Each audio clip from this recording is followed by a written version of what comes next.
ಜಿಲ್ಲೆಯ ಅಭಿವೃದ್ಧಿಗೆ ಬೀಡಿ ಕಾರ್ಮಿಕರು ತಮ್ಮದೇ ಆದ ಕೊಡುಗೆ ನೀಡಿದ್ದಾರೆ ಎಂದು ಸಂಸದ ನಳಿನ್ ಕುಮಾರ್ ಕಟೀಲ್ ಹೇಳಿದ್ದಾರೆ. ಸೌತ್ ಕೆನರಾ ಉಡುಪಿ ಬೀಡಿ ಕಾಂಟ್ರಾಕ್ಟ್ದಾರರ ಯೂನಿಯನ್ ವತಿಯಿಂದ ನಗರದ ಪುರಭವನದಲ್ಲಿ ಬೀಡಿ ಕಾರ್ಮಿಕರ ಮತ್ತು ಕಾಂಟ್ರಾಕ್ಟ್ದಾರರ ಜಂಟಿ ಸಮಾವೇಶವನ್ನು ಅವರು ಉದ್ಘಾಟಿಸಿ ಮಾತನಾಡಿದರು. ಬೀಡಿ ಕಾರ್ಮಿಕರ ಸ್ಥಿತಿ ಉಕ್ಕಿನಂಥ ದೇಹವಿದ್ರೂ ಎದ್ದು ನಿಲ್ಲುವ ಚೈತನ್ಯ, ಕಂಚಿನಂತಹ ಕಂಠವಿದ್ದರೂ ಮಾತನಾಡುವ ಹಕ್ಕಿಲ್ಲ ಎಂಬಂತಾಗಿದೆ. ಜಿಲ್ಲೆಯ ಬೀಡಿ, ಗೇರು, ಹಂಚು ಉದ್ಯಮ ನಶಿಸಬಾರದು. ಇದರ ಪುನಶ್ಚೇತನಕ್ಕೆ ಎಲ್ಲರ ಸಹಕಾರ ಅಗತ್ಯ. ಬೀಡಿ ಉದ್ಯಮದ ಸ್ಥಿತಿಗತಿ ಮಹತ್ತರದ ಅವಶ್ಯಕತೆಯ ಬಗ್ಗೆ ಪ್ರಧಾನಿ ಸಹಿತ ಸಂಬಂಧಿತ ಸಚಿವರ ಗಮನ ಸೆಳೆಯುವುದಾಗಿ ಅವರು ಹೇಳಿದರು. ಬೀಡಿ ಕಾರ್ಮಿಕರ ಸಮಸ್ಯೆ ಇವತ್ತು ಇದೇ ಆಗಿದೆ.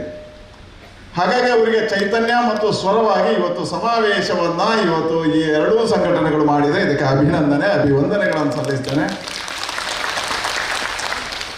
ಕಾರ್ಮಿಕರ ಸ್ವರವನ್ನು ಒಟ್ಟಾಗಿ ರಾಜ್ಯ ಮತ್ತು ಕೇಂದ್ರ ಸರ್ಕಾರದ ಪ್ರತಿನಿಧಿಗಳನ್ನು ಕರೆಸಿ ನೀವು ಮುಂದಿಟ್ಟಿದ್ದೀರಿ. ನಿಮ್ಮ ಸಮಸ್ಯೆಗಳನ್ನು ಆಲಿಸುವ, ಸರ್ಕಾರಕ್ಕೆ ಮುಟ್ಟಿಸುವ ಜವಾಬ್ದಾರಿಯನ್ನು ನಾವು ತಗೊಳ್ತೇವೆ, ಮುಟ್ಟಿಸ್ತೇವೆ.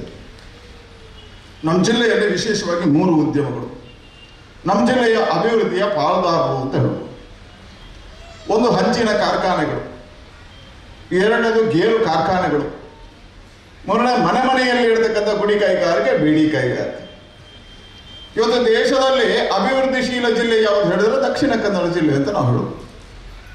ಯಾಕೆ ಹೇಳಿದ್ರೆ ಚೀನಾ ಮಾದರಿಯಲ್ಲಿ ಮನೆಗಳಲ್ಲಿ ಇವತ್ತು ಕೇರಳಕ್ಕೂ ಮಂಗಳೂರಿಗೂ ಬೀಡಿಯಲ್ಲಿ ಅಂತರಗಳಿದ್ದಾವೆ.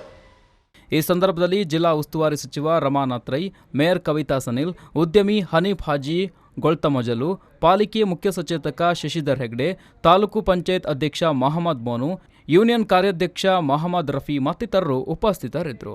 ಶರತ್ ಸಾಲ್ಯಾನ್, ವಿ4 ನ್ಯೂಸ್, ಮಂಗಳೂರು.